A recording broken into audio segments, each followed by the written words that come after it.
Praise the Lord everyone. प्रभु की स्तुति हो एक बार फिर से आज की सुबह के लिए। हम कितने खुश हैं कि आज प्रभु ने हमको ये पवित्र दिन दिया है कि हम सब मिलकर प्रभु की इबादत करें, प्रभु की स्तुति करें। इस वचन के बाद मैं भी परमेश्वर के वचन को शेयर करूंगा, प्रभु के वचन को अपने लोगों के बीच में बांटूंगा।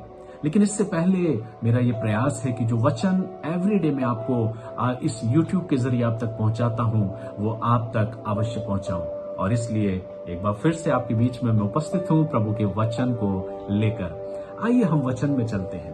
और आज के लिए मैं जो विचार आपके लिए लेकर आया हूं, जो मैं विचार कर रहा था जब प्रभु के वचन को मैं मनन कर रहा था, तो मेरे मन में ये विचार आया कि प्रभु, एक धर्मी मनुष्य आपकी दृष्टि में कौन हो सकता है।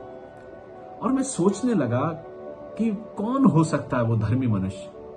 क्या वो जिसने अपने जीवन को प्रभु के काम के लिए सौंप दिया है, अपने जीवन को समर्पित कर दिया, क्या वो मनुष्य धर्मी मनुष्य कहलाता है? क्या वो मनुष्य धर्मी मनुष्य कहलाता है जो प्रार्थना में या वचन के पढ़ने में या उपवास रखने में अपने जीवन को नित्य प्रतिदिन आगे बढ़ाता है? क्या वो धर्मी मनुष्य है?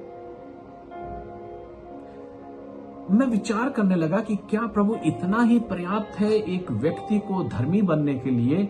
और तब मेरे विचार में, मेरे मन में, मेरे जहन में ये विचार आया कि नहीं। जब वचन को पढ़ा तो प्रभु का आत्मा ने इस बात को कहा, आज कितने लोग हैं जो मेरे भवन को आते हैं, मेरे भवन में खड़े होकर मेरी इबादत करते हैं। कितने लोग हैं जो परमेश्वर के वचन को पढ़ते हैं, प्रभु के वचन को बांटते हैं, प्रार्थनाएं करते हैं, उपवास के साथ आते हैं, ना जाने क्या कुछ नहीं करते। लेकिन मैं एक बात कहना चाहता हूं कि वे होठों से तो मेरी स्तुति करते हैं, लेकिन उनका मन मुझसे बहुत दूर है। जब ये आयत मेरे जहन में आई तो मेरा दिल जो है, मेरा मन जो है, वो एकदम दहल गया कि वास्तविक प्रभु, हम कई बार अपने जीवन को यूं ही व्यतीत करते। कई बार हमारे जो काम हैं वो दूसरों को दिखाने के लिए होते। कई बार व्यक्ति जो अनुष्ठान करता है, जो कार्य करता है, कई बार हमारे जीवन में ऐसी जिंदगी हमने अपनी बना ली कि जिसको देखकर दूसरे लोग आश्चर्य करें उस बात की, हम अपने जीवन में तारीफ बटोरें। कई बार हम अपने वस्त्रों का चयन करके अपनी धार्मिकता को व्यक्त करना चाहते हैं। कई बार हम अपने आप को ऐसा प्रकट करना चाहते हैं कि हमसे बढ़कर धर्मी शायद और कोई मनुष्य नहीं। लेकिन ये गलत फहमी है मेरे प्रियो। हम और आप गलत फहमी में अपने जीवन को व्यतीत करते हैं। इसलिए तो कहा गया है, परमेश्वर का वचन कहता गलातियों 6:8 में कि धोखा ना खाओ, परमेश्वर ठट्टों में नहीं उड़ाया जाता। मैं आज आपसे ऐसी बात क्यों कर रहा हूं मेरे प्रियो? इसलिए क्योंकि परमेश्वर का वचन मुझे और आपको इस बात को सिखाता है कि मुझ पर और आप पर जो मसीह यीशु में जो छाप लगाई गई है, जो मेरे आने वाले समय में मेरे लिए कार्य करेगी, उसके प्रति हमें सचेत रहना है, उसके प्रति हमें सजग रहना है। और इसलिए मुझे अपने आप को जांचने की जरूरत है। जैसा मैंने कहा कि सिर्फ 2 शब्दों में अगर कहा जाए तो प्रभु 2 शब्दों में कैसे व्याख्या की जाए कि धर्मी मनुष्य कौन है? परमेश्वर के वचन के अनुसार 2 शब्दों में एक धर्मी मनुष्य वो है जो अपने मन में किसी भी प्रकार का, किसी भी व्यक्ति के लिए कोई बुरा विचार, कोई बुरी धारणा नहीं रखता है। वो एक धर्मी मनुष्य। जब हम स्वयं अपने मन को साफ रखेंगे, किसी दूसरे के प्रति बुरी धारणा या बुरे विचार नहीं रखेंगे, हमारा जीवन अपने आप प्रभु में आगे बढ़ता जाएगा। इसलिए तो मैंने आपसे कहा, इस विषय को रखा मैंने कि हम ये ना सोचें कि हम कितनी प्रार्थनाएं करते हैं, हम कितना आराधनाओं में सम्मिलित होते हैं, हमने कौन कौन से अनुष्ठानों को पूरा कर लिया।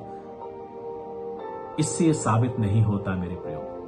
और तब वचन में हम जाते हैं तो वचन में लिखा है, भजन संहिता की पुस्तक उसका 1 अध्याय 1 पद में, क्या ही धन्य है वह पुरुष जो दुष्टों की युक्ति पर नहीं चलता और ना पापियों के मार्ग में खड़ा होता है और ना ठट्ठा करने वालों की मंडली में बैठता है, परंतु वह तो यहोवा की व्यवस्था से प्रसन्न रहता है और उसकी व्यवस्था पर रात दिन ध्यान करता रहता है। ये है वो मनुष्य मेरे प्रियो।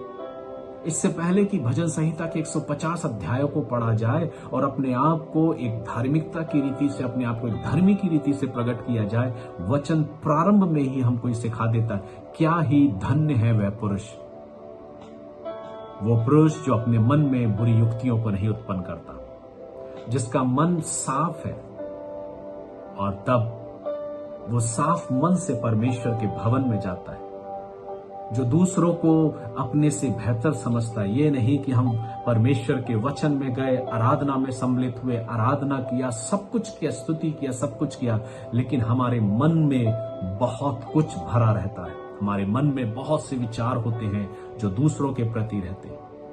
ऐसी विचारधाराओं को हमें अपने जीवन से खत्म करना है, अपने जीवन से दूर करना है, और अपने आप को एक ऐसा इंसान बनाना है जो प्रभु के सम्मुख खड़े होने के लायक हो।